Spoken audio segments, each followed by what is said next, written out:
We're going to call this a tie. So whoever loses this loses their hand. You ready for the final round? Okay. We're going to discover what you're made of here. I declare.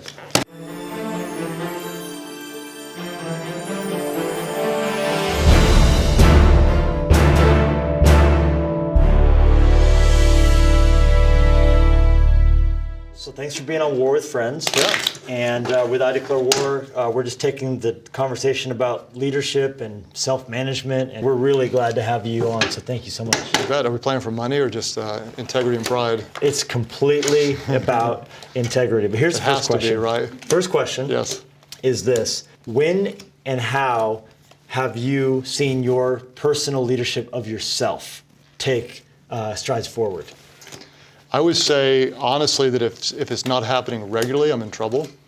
And so at least once a year, I meet with people around me, and oftentimes it's revolved around what should I not be doing anymore? Sure. Where do I get the biggest return on my work? And then one of the things in recent years is more about mindset. And so capacity to do things often is limited by our language and our mindset. And so like this year, I've been working on changing some things that I say that's helping increase my capacity, and doing fewer things and then really focusing on the things that matter most. So it's kind of a consistent pruning, and then focusing is kind of helps increase capacity. The feedback from others, but then conscious decisions yourself. To do more, you have to do less. To accomplish more, you need to do fewer things and do them well. Okay, let me ask you this question. The version of yourself, that would be me, that you don't want to be. The version of Craig, the bad boss Craig, the bad dad Craig, the Craig, when do you catch yourself and see yourself and that most disappoints you seeing that side of you come out? I would see when stress increases, my ability to make wise decisions decreases, and I get more reactive rather than proactive, and so I start not even responding but reacting, and then in high stress times I get more controlling, more hands-on. I literally will start micromanaging and find myself being really critical, and then that's when I'll disrespect people. We lose trust, and then things break down real fast. It can't even be my personal life. If something's out of whack there, it can bleed over to professionally. So if we're hurting something personally, then I can let that kind of influence what I'm doing professionally. I forgot to tell you about the thing. Yeah. If you lose three, whoever loses three wars loses their hand. Loses all of it? No, like loses your hand. Oh, okay. So just so you know the stakes. Ready? Okay, that's easy. So declare war. Oh! So that's one. That's being one for Pastor Craig, just so we're all clear on that. Hate that. Yeah, so if what's my go-to, I will I'll kind of become critical of those that are, here we go again. One, two, three. Boom! Yes! That one's yours. Yes. Very good. Okay, so shifting gears here a little bit. Athletes, soldiers, police officers, they all are taught how to psychologically prepare for intense combat or performance. I've heard you talk a little bit about getting ready to preach. How has your pre-game routine changed over the years? So I'll answer that on a couple levels. One, on the preaching end, here we go. I declare. That's two for you. That hand is going to be coming off. So on the preaching end, beforehand, I have to go in early and have to kind of clear things. Because early Pastor Craig, it used to be like sick to the point of throwing up almost, right? Oh, nervous-wise, yes. Yeah. Still, I get nervous every time before. Yeah. But I want to go in, and I kind of want to load the message deep in me, so I'm not preaching out of my head, but out of my heart. And whenever I say, and I honestly believe, that would hurt, this is one of the most important messages I've ever had. They all can't be that, right? But in my mind, they need to be that in the moment. Going into times that are going to be busy, I've learned to change my language and not say, this is going to be busy, this is going to be difficult, but to say things like, I'm prepared for this, I'm equipped for this is what I was made for. And so I'm not creating something difficult on the front end, but instead I'm reminding myself I've got everything I need by God to do this time. You're changing how you feel by changing how you speak. So I am in right now the overall most stressful season that I've ever been in, and I'm handling it better than I handled much easier seasons, and it's been on the mindset on the front end totally, completely. And I've heard you talk about the things you say right before you head up that platform. Walk us through that. Well, daily, I talk through different things. I say, Jesus is first in my life. I exist to serve and glorify him. I'll lay down my life to serve my bride, Amy. I'll raise my kids to nurture and equip them to do more for the kingdom of God. Then Christ in me is stronger than the wrong desires in me. Today I'll bring my best. It's what you do after you bring your best. It glorifies God.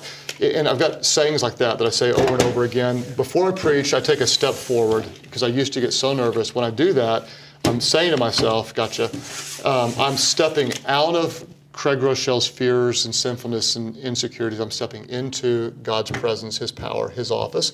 And that one big step forward right before I preach is the difference between fear and faith, doubts and God's presence, and it's special to me.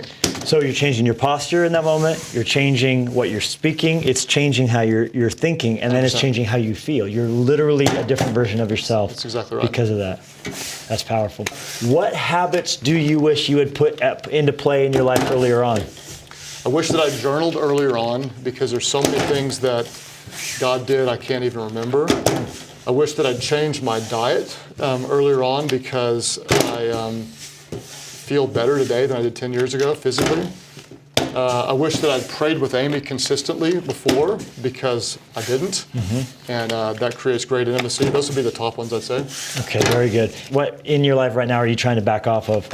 I have done well backing off on social media. Don't look nearly as much. How many hours would you estimate per day you're on your phone? Still too much, I'd say, but it's more kind of necessary than what's the unnecessary stuff we do on our phone. But it's more stuff. Here we go. Okay, so now hold on a second. This is our final because you might be losing your hand, so we're going to need a full-on suit up here. This is our last and final thing here. And since you have two, I have one, so we're going to call this a tie. So whoever loses this loses their hand. But first, we have to ask. We're doing word associations. Question here. What's the first word that comes to your mind when you see the word? Jesus. Well played, sir. Jesus is always the right answer. Don't drink it. Tacos. That's really bad. Levi Lusko! Hey! Hard work. Cold. Very good. All right. You ready for the final round? Okay. We're going to discover what you're made of here. I declare. Yes! Very good. All right, so that means I'm losing my hand, but if you would like to, you can lose yours with me. Let's lose them. Okay, let's bring it in. We're going to lose our hand. Now, here's what's going to happen. There's a box that's going to be set in between us, and we are not going to be able to see into the box. And we are both going to reach into the box having no idea or knowledge what is inside this box. And we have to both try and describe what we're touching. And none of us are going to know what it is. But those at home are going to know what it is. And I'm trusting you a lot. So which hand would you like to lose? I'm going to use my left hand. I have no clue what is in this. Is it dangerous at all? But wait, if something bites me. Okay. How are you feeling? If something crawls on my hand. Here's the one good thing. Don't put it in yet. The one good thing is there's no rattlesnakes in this part of Montana. Okay. Okay. Are you ready? Yep. 3, 2, 1. What do you feel? That feels like a sea urchin.